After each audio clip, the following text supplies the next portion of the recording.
হে everyone, আমি অঙ্কিতা। আমি চলে এসেছি নতুন একটা ব্লগ নিয়ে তোমাদের সাথে।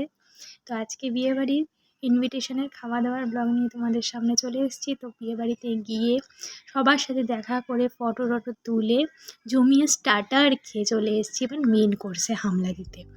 তো চলো মেন কোর্সে হামলা দিতে চলে এসেছি, বসে পড়েছি। বসেই সাথে সাথে প্লেট আর জলের বোতল দিয়ে গেছে। তারপরেই পাতে পড়ে গেছে একটা সস আর স্যালাড। সঙ্গে দিয়েছে দেখো সঙ্গে দিয়ে গেছে ভেজিটেবল চপ।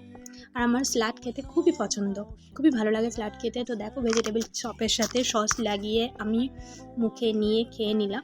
খুব সুন্দর হয়েছিল ভেজিটেবল চপটা। তারপরেই চলে এসছে কিন্তু বাটার নান আর চানা মশলা। বাটার নানটা খুবই সফট হয়েছিল, সঙ্গে চানা মশলাটাও খুব ভালো ছিল। চানা মশলাটা দিয়ে খেতে খেতে দেখো তারপরে চলে এসেছি কিন্তু নবরত্ন কারি, মিক্স ভেজিটেবল যে যেটা বলতে পারো। তো এটা দিয়েও আমি কিন্তু বাটার নান দিয়ে খেয়ে নিচ্ছিলাম। আর নানটা প্রচণ্ড সফট হয়েছিল আর প্রত্যেকটা আইটেম খুব সুন্দর হয়েছিল। তারপরেই দেখো চলে এলো কিন্তু ফ্রাইড রাইস। আর ফ্রাইড রাইসের সঙ্গে কিন্তু চিকেন আছে, কিন্তু তার আগে আমি একটুখানি চানা মশলা আর নবরত্ন কারি দিয়ে একটু লেবু চিপে মেখে খেয়ে নিচ্ছিলাম। খুব সুন্দর হয়েছিল। তারপরে কিন্তু পাতে পড়ে গেছে হচ্ছে বিয়েবাড়ির সোস টপার হচ্ছে চিকেন। ফ্রাইড রাইস আর চিকেন কষা আমার বরাবরই খেতে ভালো লাগে।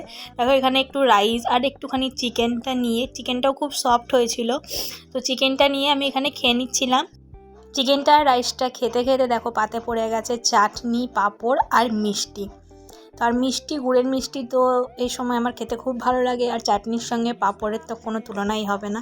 তো চলো খাওয়া দাওয়াটা কমপ্লিট করি, নতুন একটা ব্লগের সাথে পরে দেখা হচ্ছে।